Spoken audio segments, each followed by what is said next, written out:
জায়গা যেখানে আল্লাহর চোখ ফাঁকি দেওয়া যায়। কিন্তু জুলাইখা পুতুলের মাথায় কাপড় চাপিয়ে দিয়ে চোখ বন্ধ করে দিয়ে ভগবান থেকে গুনার থেকে বাঁচতে চাই। বলে কি আমরা ভগবান মানি, আমরা এখন শয়তানি করব, এজন্যই ভগবানের চোখ ঢেকে দিলাম যাতে গুনাহ না হয়। বলে যার যার হিসাব তার কাছে। আরেকবার বলেন না আউযুবিল্লাহ। হযরত ইউসুফ এক সেকেন্ডই করে নাই, গিয়ার চেঞ্জ করে পেছনের দিকে দিছে দৌড়। জোরে বলবেন আল্লাহু আকবার। একটা দরজার কাছে হযরত ইউসুফ লোহার দরজার সামনে বাইরে থেকে তালা দেওয়া। ইউসুফ নবী একটা দরজার কাছে পৌঁছায় আর আল্লাহর রহমতের হাত দিয়ে ঠাস ঠাস করে দরজা খুলে দেয়। ক্ষমতার আসল মালিক আল্লাহ। জোরসে বলেন আল্লাহ। আরো জোরে সে আল্লাহ বাংলাদেশে আসেনি?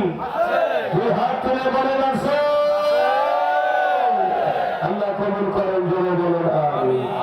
প্রিয় ভাই হাজরিন, ভালো করে শুনেন, ভারতের দাদাবাবুরা বাংলাদেশ দখল করার পরিকল্পনা করতেছে, কিন্তু এদেশের 17 কোটি তৌহিদ জনতা হাতে ছুরি করে বসে নাই। এদেশের মা বোনের ইজ্জত নষ্ট করার জন্য নানান কায়দা কৌশল করতেছে। জোরে বলেন ঠিক কিনা ভাই? মনে রাখবেন এটা এমন একটা দেশ যেই দেশে এত বেশি মাদ্রাসা আল্লাহর পৃথিবীতে কোথাও নেই, এত বেশি মসজিদ আল্লাহর পৃথিবীতে কোথাও নেই, এত বেশি নারী পুরুষ আল্লাহর নবীর আখির নবীর উম্মত আল্লাহর পৃথিবীতে কোথাও নেই। এই দেশটার প্রতিটি ইঞ্চি জায়গা এখানে কোরআনের আওয়াজ শুনতে পাই।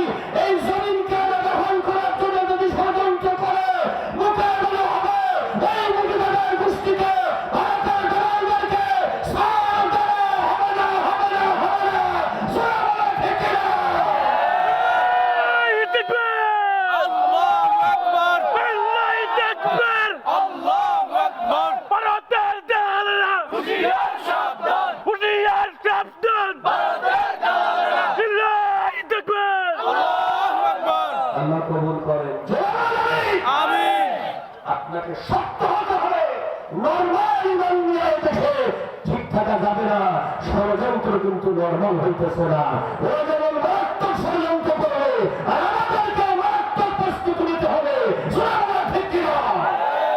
নরমাল প্রস্তুতি নিলে হবে না। জীবন যেতে পারে, রক্ত যেতে পারে, তবুও দিন কায়েমের পথে পিছানো যাবে না।